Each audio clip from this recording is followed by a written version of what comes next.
What happened at Pulse in Orlando is a horrific tragedy, but also a violent reality the LGBTQIA community has been living with for years, which has more recently plagued the transgendered individuals as well as queer people of color all across the country. Large-scale attacks on the LGBTQIA community in queer spaces have occurred for over 50 years in the US, including the Compton Cafeteria riots in 1966 in San Francisco, which has celebrated its anniversary this August.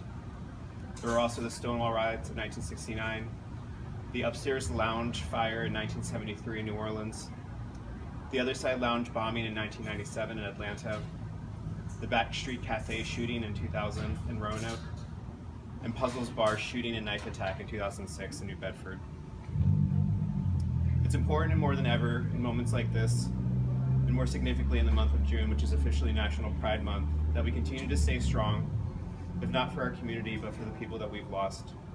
Our freedoms began in dedicated queer spaces, and a remembrance for what we have lost and gained will continue in them. Our deepest condolences to all the individuals affected by this unspeakable tragedy, to the owners and staff of Pulse Orlando, and especially the LGBTQIA community of Orange County, Florida, and the impact that this will have on all of them moving forward. Stay strong and stay proud. The Wayward Lamb family and the LGBTQIA community of Lane County stands in solidarity. Thank you so much. Is there anything else you wanted to say to the LGBTQIA community of Lane County in relation to this?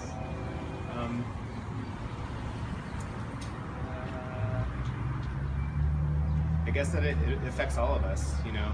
If it can happen in Orlando, it can happen anywhere. It's not an isolated incident. It's unfortunately an everyday occurrence.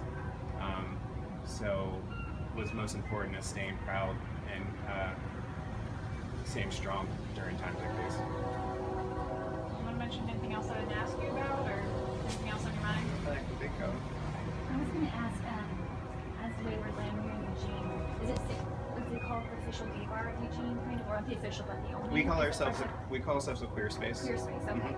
And having that happen in Florida, is that something you guys are concerned about being targeted, or is it history of it? Being targeted, I mean, yes, it's a scary thing.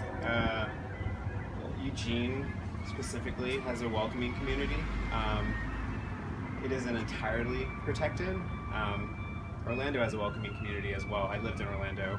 I went to Pulse actually quite a few times while I was in school there.